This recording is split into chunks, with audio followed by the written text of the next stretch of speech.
गाणं नमो आयरियाणं नमो वज्झायाणं नमो लोये सवसाहुरं मंगलं भगवान् वीरो मंगलं गौतमोगणि मंगलं कुंद कुंदाद्यो जैन धर्मोस्तु मंगलम् सर्वमंगल मांगल्यं सर्वकल्याणकारकं प्रधानं सर्वधर्मानं जैनं जयतु शाश्वतं जैनं जयतु शाश्वतं वंदित सर्वसिद्धि दोमचलमणोऽमं गतिं पत्ते वोच्छामि समय पावड केवली नमः समय साराय स्वामी पूज्याचकासते चित् स्वभावाय भावाय सर्वभावान्तरक्षिते समय सार कहाँ छोड़ा था अपन ने, याद है? गाथा नंबर 16 पर, और 16 के बाद के कलश अपन को यहाँ पर चर्चा में लेना है। कलश 16, 17 और 18 ये 3 कलशों पर एक साथ अपन चर्चा करेंगे।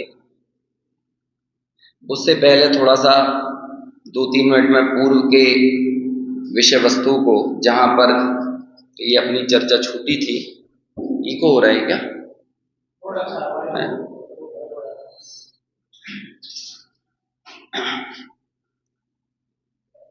14 और 15 नंबर की गाथा अपन ने पढ़ी थी, और इस 14-15 गाथा में बात आई थी कि जो पස්සदि अप्पाणम, और फिर 15वीं गाथा की आखिरी लाइन थी सो पස්සदि जिण शासनम सव्वम। हाँ ठीक है, जो भी कोई आत्मा को देखता है वो संपूर्ण जिन शासन को देखता है। ये दोनों गाथाओं की केंद्रीय विषय वस्तु थी। केंद्रीय मतलब इस पूरी सेंट्रल थीम जिसे कहते हैं ना, उन दोनों गाथाओं का मूलभूत सार इतना था, जो आत्मा को जानता है वो ही क्या जानता है, सारे जिन शासन को जानता है।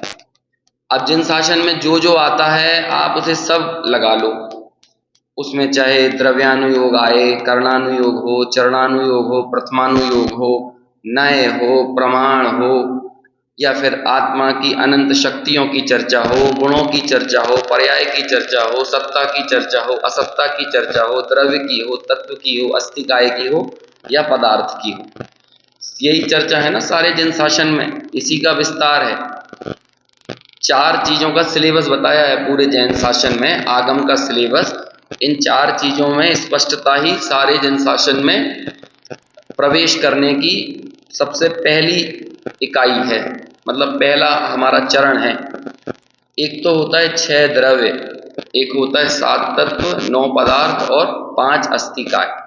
अपन ने पूर्व में चर्चा भी की, किसी भी वस्तु को द्रव्य, क्षेत्र, काल, भाव, इन 4 पैमानों पर देखने के लिए ही इन 4 की चर्चा की जाती है।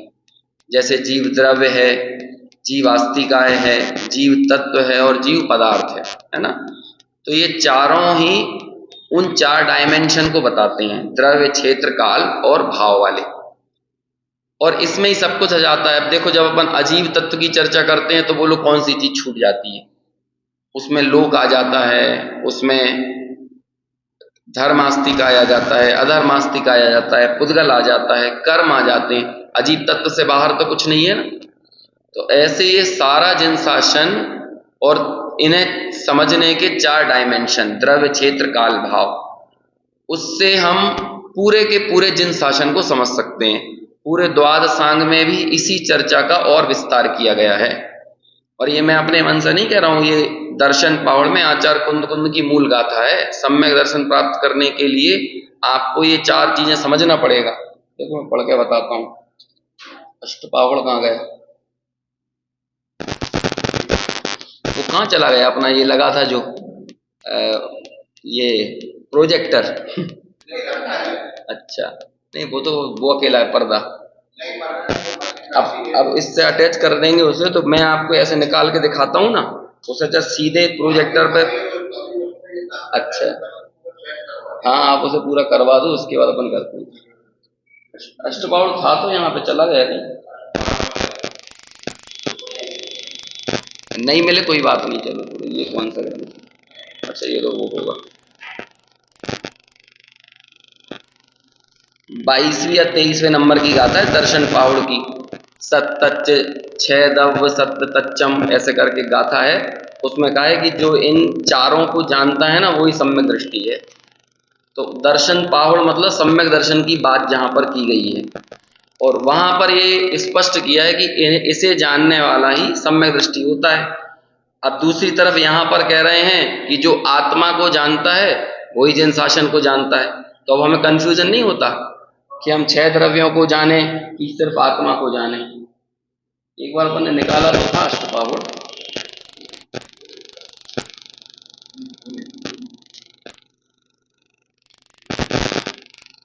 चलो ठीक है, कोई बात नहीं।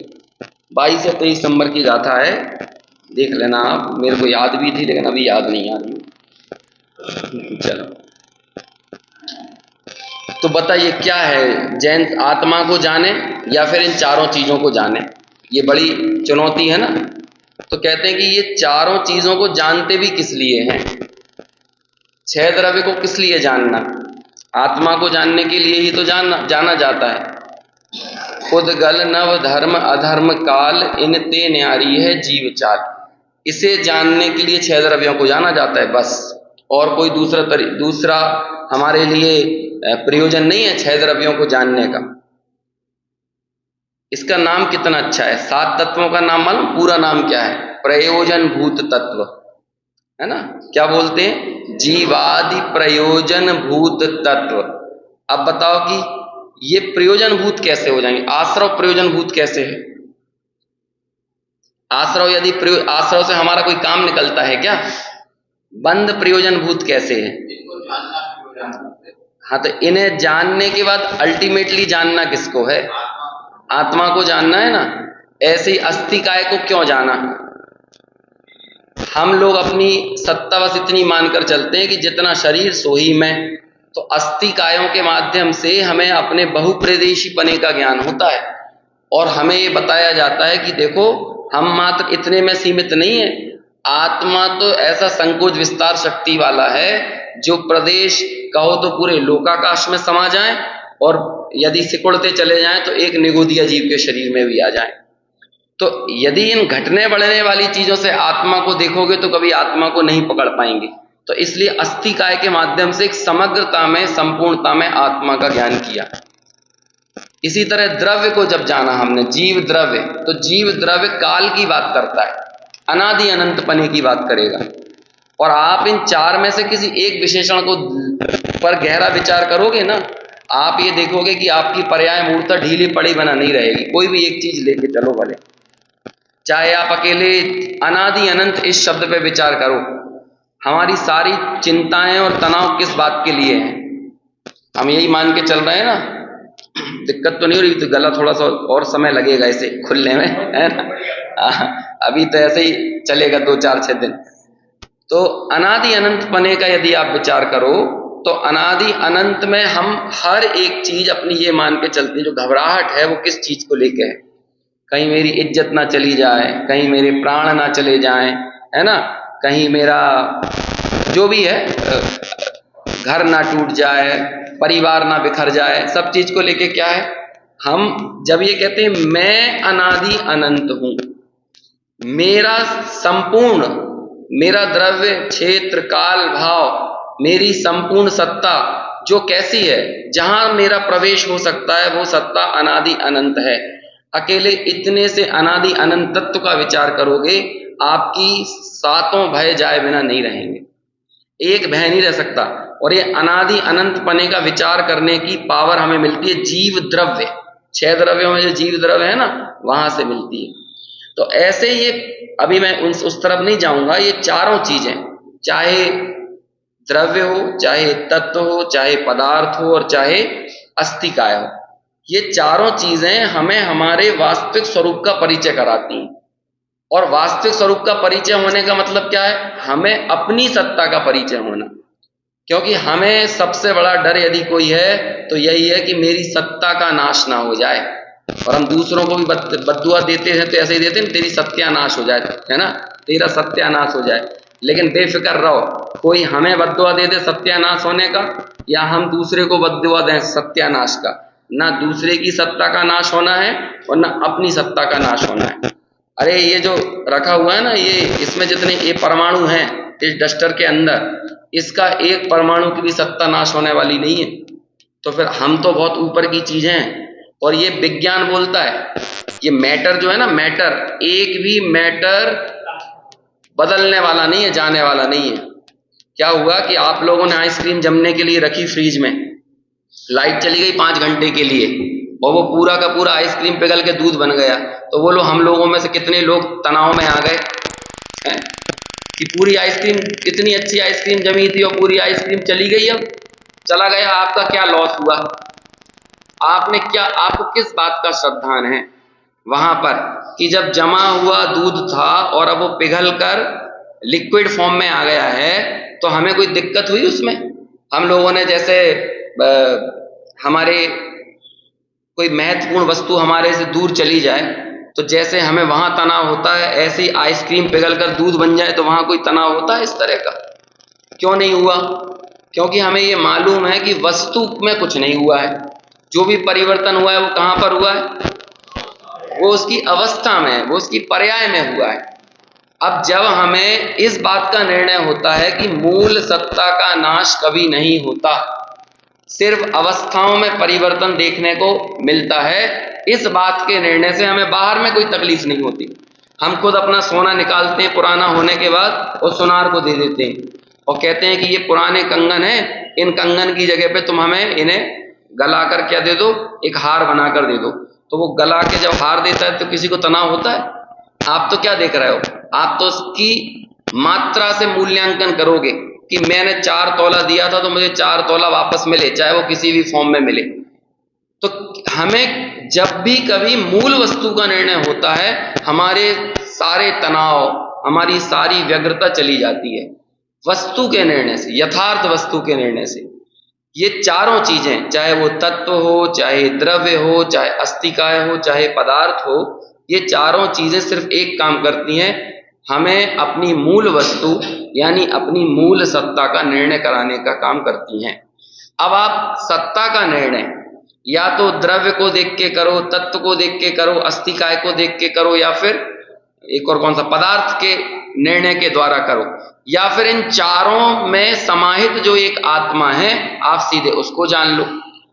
बोलो, आप अकेले आत्मा को जानोगे तब भी जिन शासन को जान रहे हो, और उन चारों को पृथक पृथक जान रहे हो तब भी जिन शासन को जान रहे हो। लेकिन विडंबना देखो, चारों को जानो लेकिन आत्मा को ना जानो, तो तब आपने ना उन चारों को जाना और ना पूरे जिन शासन को जाना।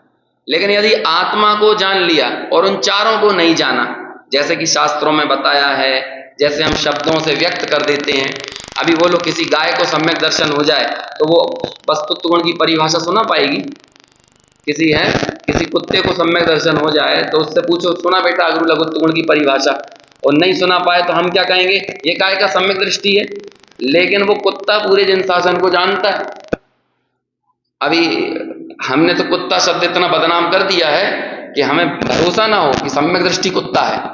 अभी ऐसा बोले ना सम्यक दृष्टि कुत्ता है तो लगेगा सम्यक दृष्टि को गाली दे रहे हो, लेकिन कुत्ता भी सम्यक दृष्टि हो सकता है। और ऐसा समंत भद्राचार्य ने कहा है, किसी और ने नहीं कहा, है ना। क्या 33 नंबर की गाथा है ना रत्नकर्ण श्रावकाचार्य की, सम्यक दर्शन का प्रताप देखो जिससे कुत्ता भी देव हो जाता है, और यदि सम्यक दर्शन ना हो तो देव भी कुत्ता हो जाता है। बोलो, ऐसा सम्यक दर्शन का महात्म्य बताया, तो सम्यक दर्शन सहित कुत्ता भी वंदनीय हो गया, है ना। सम्यक दृष्टि की कौन पूजा करते हैं? अष्टगुण पुष्टि तुष्टा, दृष्टि विशिष्टा, प्रकृष्ट शोभा जुष्टा, अमराप्स रसाम परिषदि चिरम रमनते दृष्टि विशिष्टा।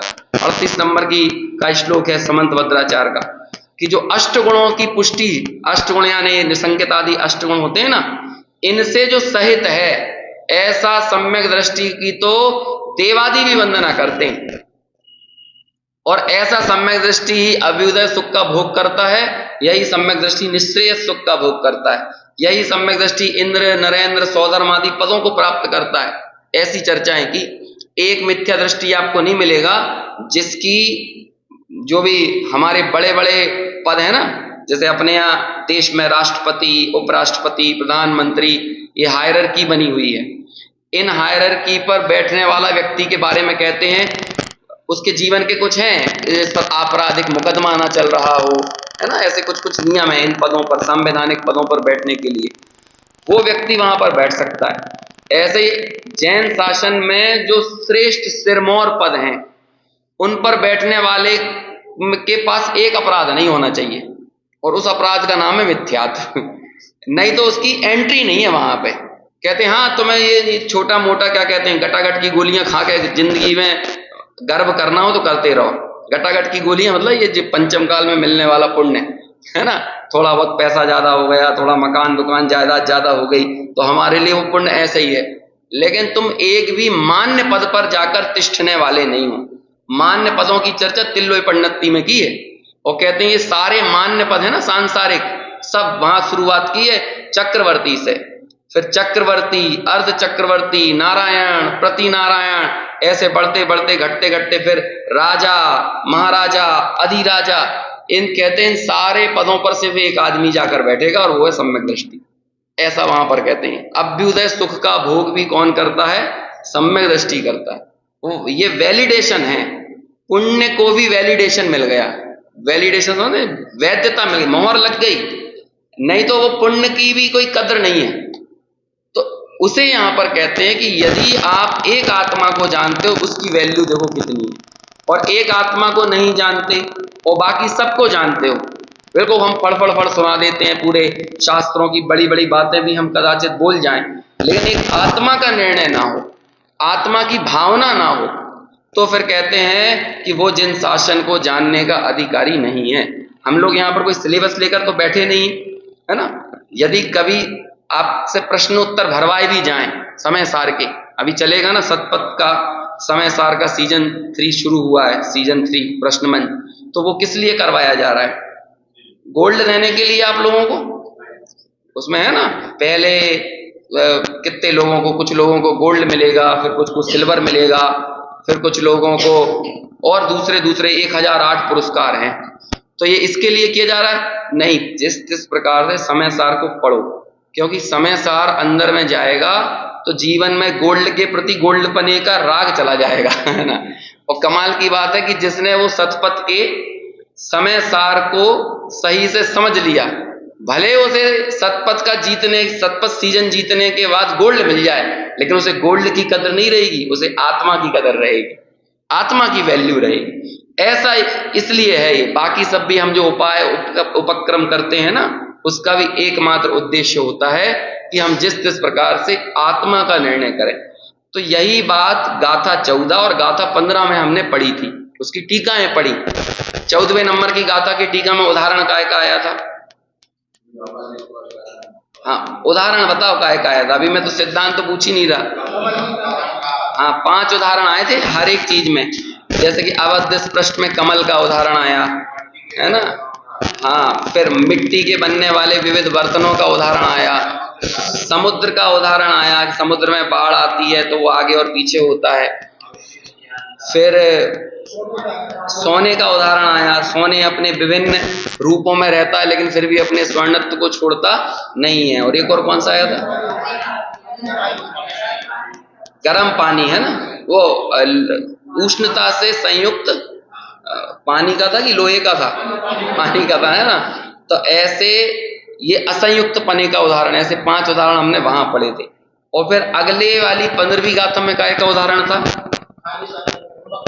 नमक का उदाहरण था ना, कि जैसे खाने में पड़ा हुआ नमक है वो सामान्य है, और खाने की विविध विविध प्रकार की जो वैरायटियों में जो स्वाद आ रहा है वो क्या है? वो उसका विशेष भाव है। लेकिन सारे विशेष भावों में एक सामान्य भाव पड़ा हुआ है। ऐसे बताया था कि सर्व ज्ञेयों को जानने वाले विशेष भावों में एक ज्ञान भाव की सामान्यता पड़ी है। तो ये सब बताकर क्या निर्णय कराया कि हम एक आत्मा के अलावा को जानते नहीं हैं। फिर जैसे ही 16वीं गाथा पर आचार्य पहुंचे तो तुरंत क्या कहा, जो गाथा नंबर 2 में कहा था, गाथा 2 में क्या कहा था, जीवो चरित दंसन राण ठिदो ही जान ससमयम, है ना, ससमयम जान, उसे स्वसमय जानो। किसे स्वसमय जानो? जो दर्शन ज्ञान चारित्र में स्थित है। अब ये 16वीं गाथा में वो दूसरी गाथा के जो भेद खड़े किए थे ना, उनका निराकरण कर दिया।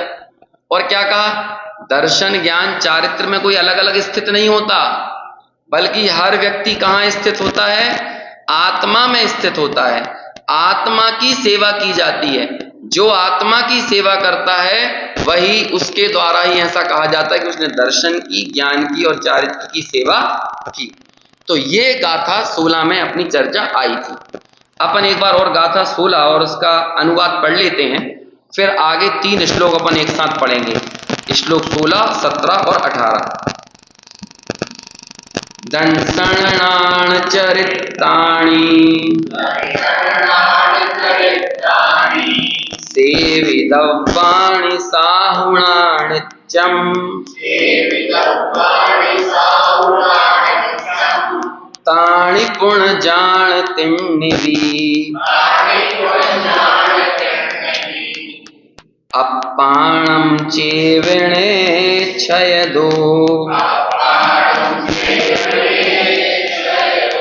पद्यानुवाद। दर्शन सहित नित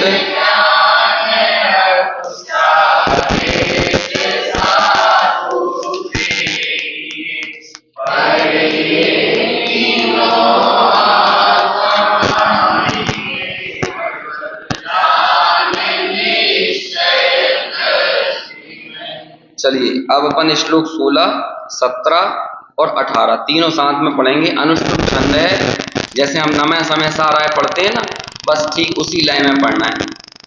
दर्शन ज्ञान चरित्रैः त्रित्वादेकत्वता स्वयमम्। एक मिनट रिपीट फिर से पढ़ते हैं। दर्शन ज्ञान चारित्रैः त्रित्वादेकत्वतः स्वयं मेचको मेचकश्चापि सममात्मा प्रमाणतः। अब 17। दर्शन ज्ञान चारित्रैः स्त्रीभिः परिणतत्वतः एकोऽपि त्रिस्वभावत्वात्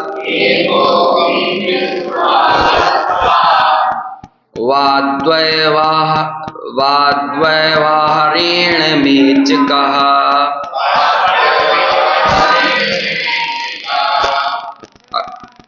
हाँ क्या, हाँ भावत्वात् उसका दा अपन ने इधर ले लिया और फिर उसका है ना भावत्वात् व्यवहारेण मेचका, है ना। अगला पढ़ते हैं। परमार्थेन तु व्यक्तज्ञा त्रित्वज्योतिषैककः सर्वभावान्तरध्वंसेस् स्वभावत्वाद् मेचकः। देखो इसका मैं अनुवाद पढ़ के बताता हूं,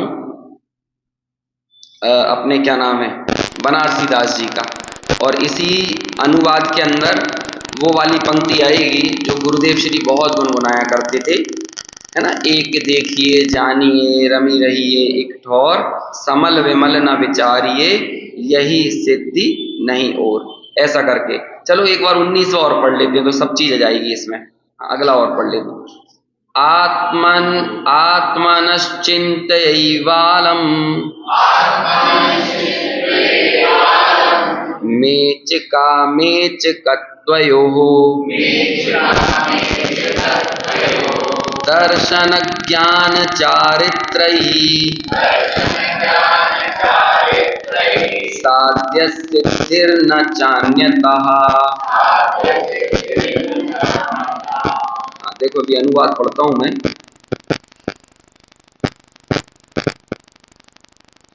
दर्शन ज्ञान चरण त्रिगुणातम, पेज नंबर है आपका 221 नंबर के पेज पे 221। जिनके पास हो वो देख सकते हैं।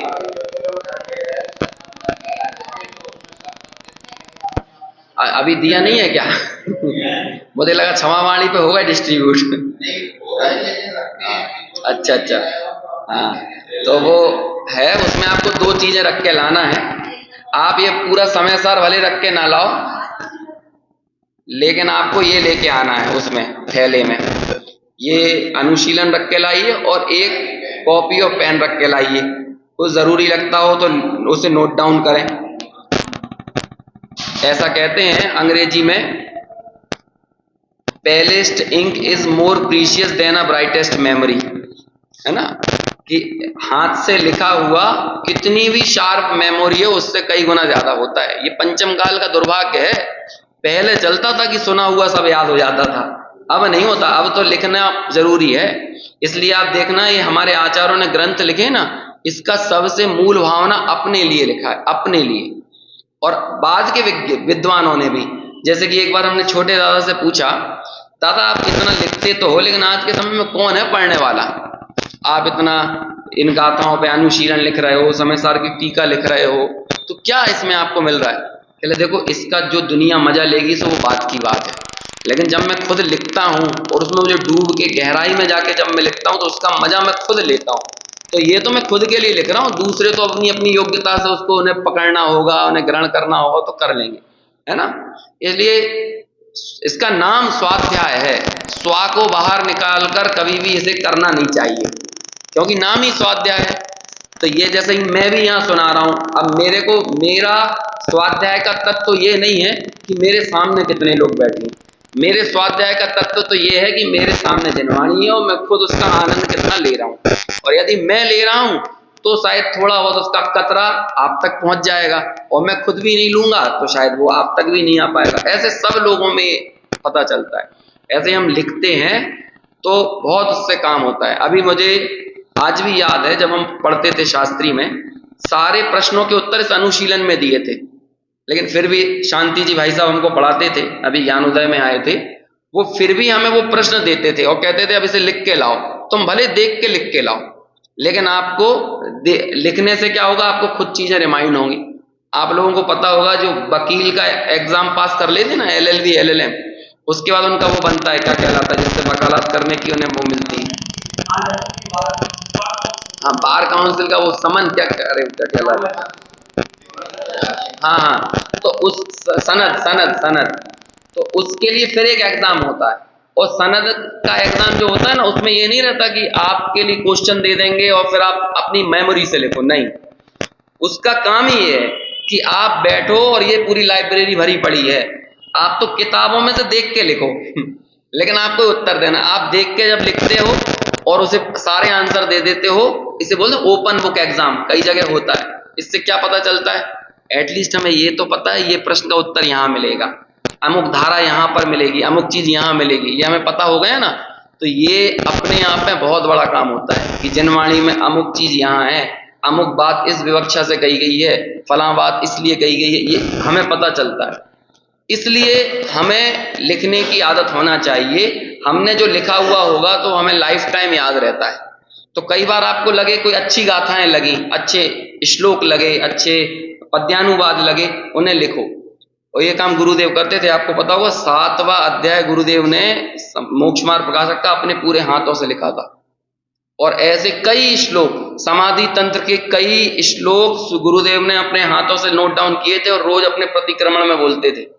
और इसलिए मैं बार बार आपसे ही बोलता हूं कि हफ्ते में एक दिन समाधि तंत्र को फेर लिया करो, 20 मिनट लगेंगे बस, तो आपके समाधि तंत्र दिमाग में रहेगा।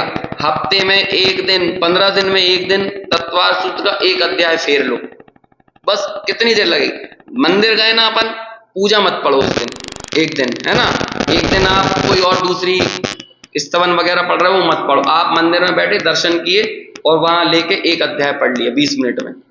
ऐसे अगले बार गए तो फिर एक और अध्याय पढ़ लिया। ऐसे पढ़ते रहने से चीजें पूरी रिकॉल होती रहती हैं और फिर जिनवाणी समझने में बाधा नहीं होती। सब इनपुट देना पड़ता है। हम लोग इनपुट कितना, अपना एफर्ट कितना डालते हैं और सोचते हैं कि समझ में पूरा आ जाए। हमने अपना खुद का एफर्ट कितना डाला इन सब चीजों में। आप ये सोचो ना, ये कोचिंग्स होती हैं, नीट की कोचिंग, जी की कोचिंग, ये बच्चे क्या करते हैं, सिर्फ कोचिंग में पढ़ के आ जाते हैं और फिर अपना बस्ता एक तरफ फेंका और अपने काम में लग गए, ऐसा करते हैं क्या? नहीं, वहां जो पढ़ा है उसे एक बार फिर से रिमाइंड करते हैं। अगले दिन सुबह क्लास में जाना है या फिर टेस्ट होने वाला है तो उसे फिर एक रिकॉल करते हैं। तो ऐसी ही ये चीज है, जिनवाणी इतनी आसानी से नहीं है। आचार्यों ने चीजों को लिख के, नोट डाउन करके, बारंबार जिस चीज के लिए हमारे मन में उत्साह होता है, ये अपना काम लगना चाहिए, है ना। टोडरमल जी ने कहा इसे अपना कार्य करने का हर्ष बहुत है। तो यदि हर्ष होगा तो हम बारंबार इसे पढ़ेंगे, रिकॉल करेंगे, सब चीजें करेंगे। चलो खैर, तो अभी यदि आपके पास संभव हो सके, है ना, तो इसे लेके आओ। बाकी तो हम बहुत बोझा ढो रहे हैं अपने साथ। सब्जियां लेने जाते हैं तो सब्जी का बोझा ढोते हैं, किराना लेने जाते हैं तो किराने का बोझा ढोते हैं। ये कितने की, 250 ग्राम की होगी, 300 ग्राम की, है ना। ये 300 ग्राम की जिनवाणी अपन को बोझा लगने लगेगी तो फिर कैसे काम चलेगा? जब ये 300 ग्राम रखने में अपन को इतनी समस्या हो रही है तो द्वादशांग को कैसे रखोगे? अभी जब आगे शुद्ध केवली बनोगे तो द्वादशांग तो यहां रखाएगा कि नहीं, और जो उतना नहीं रख पाएगा वो केवल ज्ञान को कैसे रखेगा? है ना। ये ज्ञान की विराधना है, जिनवाणी की विराधना, ये संपूर्ण ज्ञान की विराधना है। हमें लगता है कुछ नहीं, एक पुस्तक की तो विराधना है, पुस्तक में वजन लगा, पुस्तक में भार लगा तो ऐसा लगा कि कुछ नहीं है, पुस्तक ही तो है, ठीक है ना। ऐसा नहीं होता। कभी आप लोगों में से कोई व्यक्ति ऐसा है जो बिना किताब लिए स्कूल चला गया हो? आजकल वो बैगलेस डे होता है, वो भी एक ही दिन रखते हैं, और वो बैगलेस डे के दिन भी कोई दूसरे स्मार्ट क्लासेस के जरिए पढ़ाते हैं। कंटेंट तो होना चाहिए, बिना कंटेंट के मंथन नहीं होता। विषय वस्तु के बिना मंथन कर सकते हो? हम लोगों ने अपने ऐसा कहते हैं 3 लाख वर्ष पहले, दूसरे मतलब जैन शासन में तो जीव अनादि से है और मनुष्य का व्यवहार भी अनादि से चल रहा है, लेकिन बाहर का साइंस ऐसा बोलता है कि 3 लाख पहले सबसे बड़ा चेंज आया बंदर से मनुष्य बनने की दिशा में। पहले तो बंदर था ना आदमी, तो बंदर से मनुष्य बनने की दिशा में सबसे बड़ा चेंज कब आया? 3 लाख साल पहले के करीब, जब आदमी का दिमाग का साइज बड़ा होने लगा था। ये खोपड़ी दूसरे जानवरों की तुलना में खोपड़ी बड़ी होने लगी।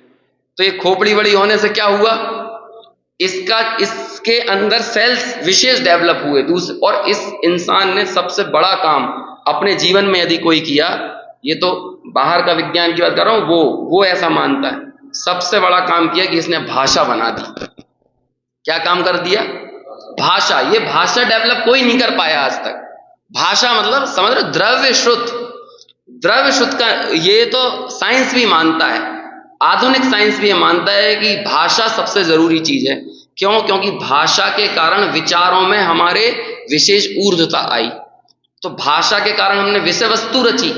यदि ये भाषा नहीं होगी, मतलब ये विषय वस्तु नहीं होगी, ये द्रव्य श्रुत नहीं होगा, तो हम भाव श्रुत तक कैसे पहुंचेंगे? है ना, वो संभव नहीं है। इसलिए एक जिनवाणी का अवर्णवाद संपूर्ण केवल ज्ञान का अवर्णवाद है। एक जिनवाणी बोझा लगना पूरा केवल ज्ञान बोझा लगना है। हमें यदि लगता हो ना कि हमें क्यों विशेष सम्यक ज्ञान नहीं हो रहा, क्योंकि सम्यक ज्ञान का साधन हमें प्रिय नहीं है। चलो खैर, पढ़ता हूं मैं, है ना, पेज नंबर 221 में।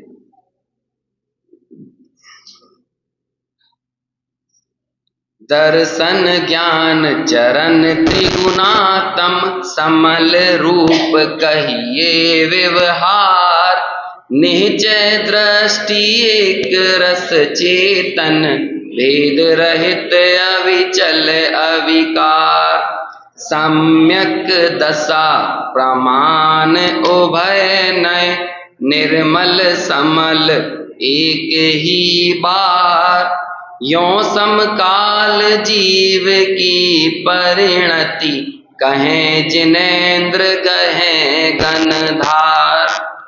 अब दोहा छंद है।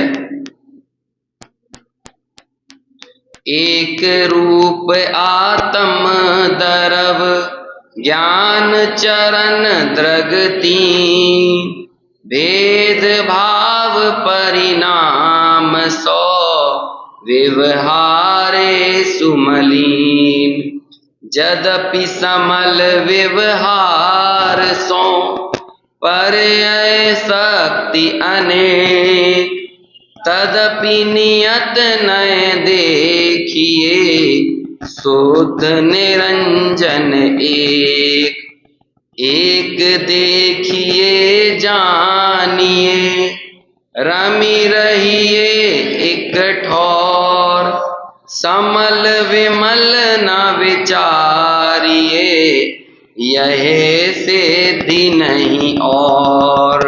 देखो यहाँ मेचक और अमेचक दो शब्द आए श्लोकों में। श्लोक 16 में भी आया है, 17 में भी आया है और 18 में भी आया है। क्या है? मेचक। देखो पहले आया है मेच को मेच कश्चापि समम आत्मा प्रमाणता। मेचक और अमेचक यानी क्या होता है? मेचक का मतलब यहां पर लिया गया है अनेक रूप, मल रूप। अनेकता मल का पर्याय है। अनेकता क्या है? क्योंकि देखो अभी पंचास्तिकाय की वहां चर्चा चली थी भाईंदर में, तो 155 नंबर की गाथा है पंचास्तिकाय की। उसमें ऐसा आया स्वसमय और परसमय की परिभाषा ऐसी बताई। हमने यहां पर क्या पढ़ी थी स्वसमय परसमय की? हाँ, आराम आराम से एक एक करके बोलो, कोई एक जन बता सकता है? देखो आप सुनाते रहो, हमसे मत पूछा करे। बस हमारा काम एक ही है, वन वे कम्युनिकेशन चलना चाहिए। हाँ बस एक दर्शन यहां से बताना है। वैसे भावानुवाद तो हम बता सकते हैं, अभी यहां पर क्या आई है? दर्शन ज्ञान चारित्र में स्थित उसे क्या कहते हैं? स्वसमय।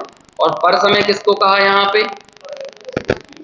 पुद्गल के प्रदेशों में जो स्थित है उसे कहते हैं परसमय, है ना। पुद्गल कम पदेश ठिदम ही पर समय। 12 गाथाएं याद कर लो आप। मैं सही बता रहा हूं, आप लोगों के सबसे महत्वपूर्ण क्षण जब आएंगे ना, तब यही 12 गाथा काम आने वाली हैं। और सबसे महत्वपूर्ण क्षण कौन सा होगा? जब प्राण जा रहे होंगे। समझ में आया? जब आप रेस खत्म कर रहे होगे अपनी, रेस के बीच में कौन कितना आगे इससे कुछ फर्क नहीं पड़ता है। जब वो बॉर्डर लाइन आती है ना, उसे कौन पहले सही जगह सही तरीके से छू रहा है ना, वहां सब चीजें निर्णय होती हैं। तो ऐसे ही आप जब रेस खत्म करोगे तब सबसे महत्वपूर्ण टाइम है आपका। उस समय ये 12 गाथाओं की विषय वस्तु अंतर्गत में दौड़ना चाहिए। बस हम समझ लो जीवन भर की बोधि समाधि के लिए होती है। क्यों? हम लोग किस लिए? देखो दुनिया वाले इस भाव का ही एफर्ट करते हैं, सारे प्रयास किसके लिए होते हैं? सब कुछ इस भाव के लिए होते हैं। लेकिन आत्मार्थी दूरदृष्टि वाला व्यक्ति इस भव के बाद भवांतरों में उसकी क्या व्यवस्था रहने वाली, इसकी भी तैयारी करके चलता है। तो हमें कौन सा वो पॉइंट आएगा जब हमारी रेस खत्म होगी, वहां हमें बोधि को बना के रखना है। उस समय हमारी बोधि नहीं डिगना चाहिए। कोई दिक्कत की बात नहीं है कि हमारा कभी सड़क पर एक्सीडेंट हो जाए। आप कहोगे कैसी गंदी गंदी बातें कर रहे हो, यहाँ बिठा लेंगे, ये सब सुनाने बिठा बुलाते हो क्या? लेकिन आगम ऐसे ही है, संसार की क्षणभंगुरता को दर्शाकर अनित्य बोध पैदा करके वैराग्य जगाता है। और वैराग्य या उदासीनता ही वीतरागता की जननी है। यही जो वैराग्य पैदा होता है ना, यही मोक्ष मार्ग की जननी है। वैराग्य उपावन माई चिंते अनुप्रेक्षा भाई। क्या करते हैं? वैराग्य माता है, अंतर में वैराग्य पैदा होना, उदासीनता पैदा होना। दुनिया तो यही कहेगी। आपका टेंशन होगी और आप डॉक्टर को दिखाने जाओगे तो क्या कहोगे? तुम गलत सोचते ही क्यों? ये सोचो सब अच्छा है। वो आजकल करते हैं ना, आंख बंद करो और बैठो, मैं स्वस्थ हूं, मेरी किडनी अच्छी काम कर रही है, मेरा लीवर अच्छा काम कर रहा है, मेरा दिल अच्छा काम कर रहा है ना, मेरी त्वचा सुंदर है, ऐसे करके योग करवाते हैं। अरे क्या सुंदर है? एक मक्खी का पंख जैसा चढ़ा हुआ है बस इसके ऊपर है, पता चल जाएगा कितना सुंदर है अंदर। ये आप कितना ये करते रहो रोज, है ना, और खूब अपना ऐसे पूरी बॉडी को ठोक ठोक के कहो मेरा हार्ट अच्छा काम कर रहा है, मेरा हार्ट। कितने दिन चलेगा ये हार्ट? हैं? या बोलो मैं सुंदर हूं, मैं सुंदर हूं, ऐसा करके करते रहो, हैं, गालों को बजाते रहो, तो बोलो कितने दिन रहेगी सुंदरता? कब तक झुर्रियां नहीं आएंगी? कब तक बुढ़ापा नहीं आएगा? 5-7 साल ज्यादा खींच लेगा कोई आदमी, इससे ज्यादा तो नहीं कर पाएगा ना।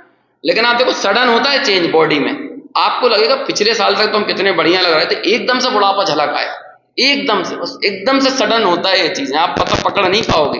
हालांकि वो सडन हुआ नहीं, अंदर से तो चल रहा था चेंजेस, हम जबरदस्ती उसको टिकाने की कोशिश कर रहे थे। दुनिया में ऐसे झूठ पर आपकी पूरी, झूठ के भंवर पर आपका पूरा आनंद का महल खड़ा होता है। जैसे बच्चे रेत पे महल बना लेते हैं ना, ऐसे ही हमारे आनंद के महल ऐसे झूठ पर बने हुए हैं। लेकिन जिनवाणी तत्व ज्ञान वस्तु स्वरूप का सही समझ और सही निर्णय कराती है। वो कहती है देखो इस अनित्य को नित्य बनाने की चेष्टा मत करो, इस अनित्य के बीच में पड़ी हुई नित्यता का बोध करो, और वो नित्यता कहां पर है? ज्ञान स्वभाव में है, इसमें नहीं है। तो वहां उस चीज का हमारा क्या होता है? हमारा दृढ़ विश्वास, आस्था, भरोसा वहां पैदा कराती है। इसलिए ये जो 12 गाथाएं हैं हमारे जीवन के सबसे महत्वपूर्ण समयों में हमारा क्या कहते हैं, हमारी चिंतन की धारा व्यवस्थित रखने में भूमिका निभाएगी। तो क्या कहा है पहले स्वसमय और परसमय की परिभाषा में, कि जो अनियत स्वभाव में स्थित है, सॉरी ये तो मैंने पंचास्तिकाय का बोल दिया, जो दर्शन ज्ञान चारित्र में स्थित है वो क्या है? स्वसमय। और जो पुद्गल कर्म के प्रदेशों में स्थित है वो क्या है? वो परसमय। अब पंचास्तिकाय में भी स्वसमय और परसमय की परिभाषा दी, और वहां पे क्या कहा? जो अनियत स्वभाव में स्थित है वो परसमय है, और जो नियत स्वभाव में स्थित है वो क्या है? स्वसमय। बात एक ही है, बोलने का तरीका अलग है। दर्शन ज्ञान चारित्र ये नियत स्वभाव है, ये स्वभाव आत्मा का कभी बदलने वाला नहीं है, चाहे वो त्रियंच गति में जाए, चाहे मनुष्य में जाए, चाहे देव में जाए, लेकिन दर्शन ज्ञान चारित्र से रहित तो नहीं होगा। लेकिन अनियत स्वभाव क्या है? मैं थोड़ा मोटा ज्यादा हो गया, थोड़ा पतला हो गया, थोड़ा ज्ञान विशेष बढ़ गया या ज्ञान कम हो गया, क्षयोपम ज्ञान की बात कर रहा हूं, सहज ज्ञान स्वभाव की नहीं कह रहा हूं। तो ये जो बदलाव देखने को मिलता है, कभी मैं सुंदर हूं, कभी मैं कुरूप हूं, कभी मैं नाटा हूं, कभी मैं ठिगना हूं, ये सब क्या होता है? ये किसके द्वारा दिया गया है? ये किसने दिया? ये मोटा पतला किसने किया मुझे? किसने? ये नियत स्वभाव यानी ज्ञान दर्शन चारित्र का परिणमन है या कर्मों का परिणमन है? कर्मों की देन है कि आत्मा की देन है? ये रंग रूप पर्याय जो भी मिल रही है कर्मों की है ना। तो ये कर्मों के द्वारा प्रदत्त, और कर्म खुद कैसे हैं? द्रव्य कर्म पुद्गल, 9 कर्म भी पुद्गल, और द्रव्य कर्म और 9 कर्म में वर्तने वाला जो अहम बुद्धि है, ममत्व परिणाम है, मूर्छा भाव है, वही भाव कर्म कहलाता है। तो भाव कर्म का अवलंबन कौन बनते हैं?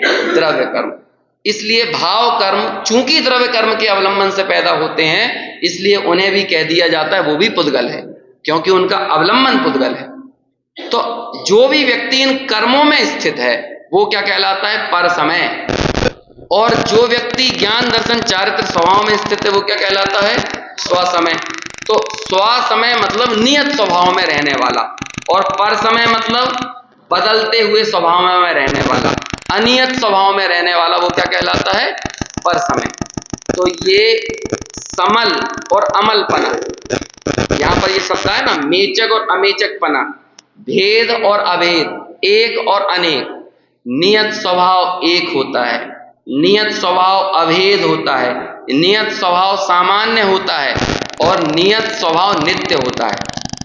ये चारों चीजें अपन ने बोर्ड पर लिख के बताई थी एक बार, 6वीं गाथा की शायद चर्चा चली थी उस समय, या 7वीं गाथा की।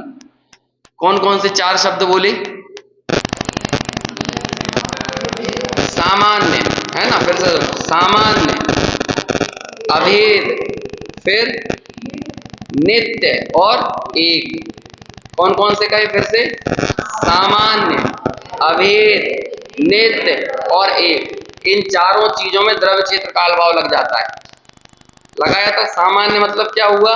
द्रव्य, ठीक है ना। नित्य मतलब क्या हुआ? काल। एक मतलब क्या हुआ? भाव, है ना। और एक और कौन? और अभेद यानी क्या हुआ? क्षेत्र, ठीक है।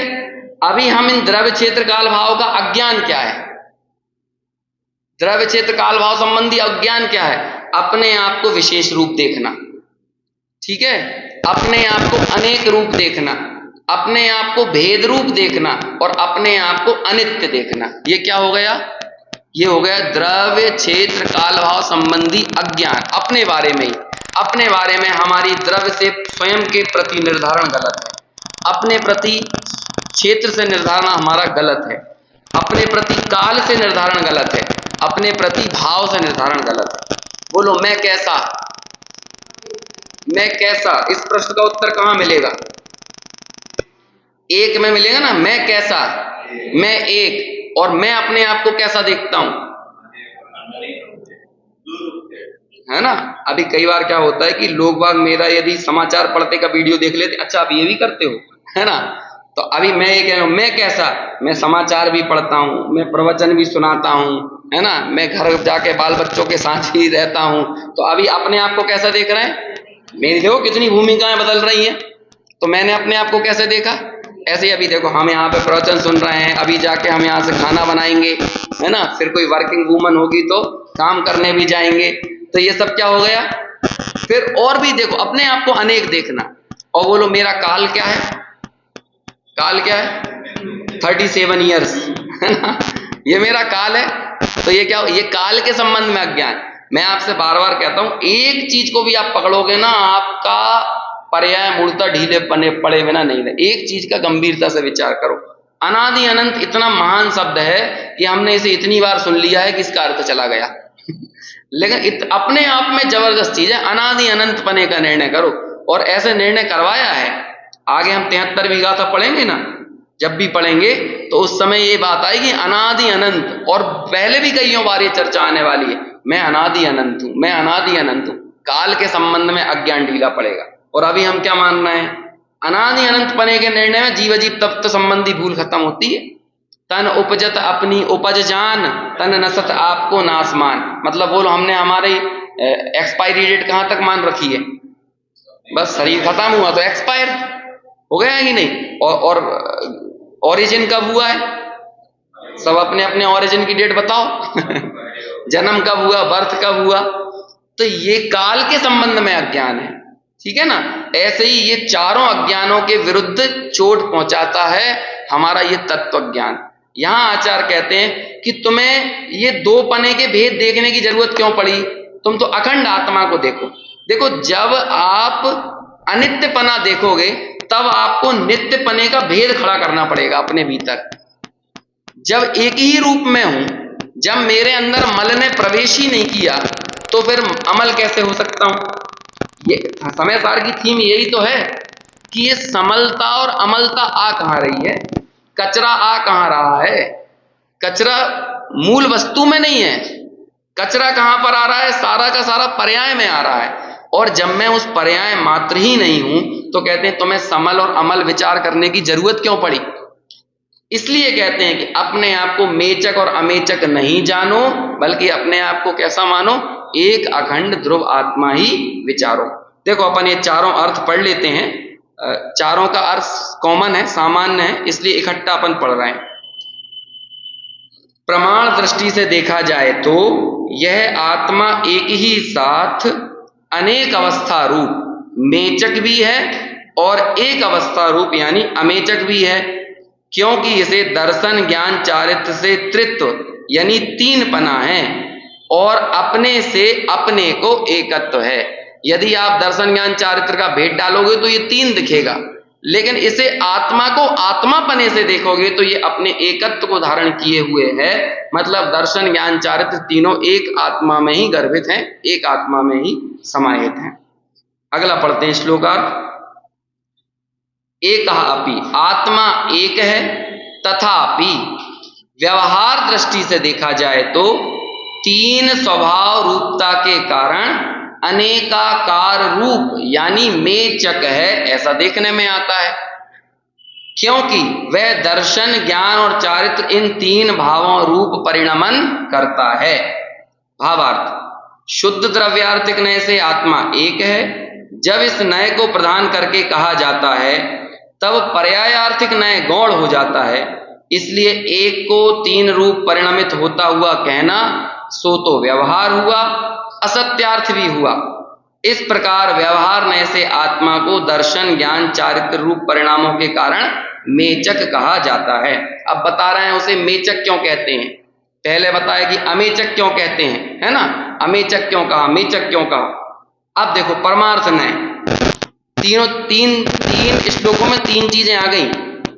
पहले श्लोक में आया प्रमाण का आत्मा कैसा, दूसरे श्लोक में आ रहा है शुद्ध नय का आत्मा कैसा, और तीसरे श्लोक में आ रहा है दूसरे श्लोक में आया व्यवहार नय का आत्मा कैसा, और तीसरे श्लोक में आ रहा है निश्चय नय का यानी परमार्थ नय का आत्मा कैसा, है ना। देखो इसका अर्थ शुद्ध निश्चय नय से देखा जाए तो प्रगट ज्ञायकत्व ज्योति मात्र से आत्मा एक स्वरूप है, क्योंकि शुद्ध द्रव्यार्थिक नय से सर्व अन्य द्रव्य के स्वभाव तथा अन्य के निमित्त से होने वाले विभावों को दूर करने रूप उसका स्वभाव है, इसलिए वह अमेचक है, शुद्ध एकाकार है।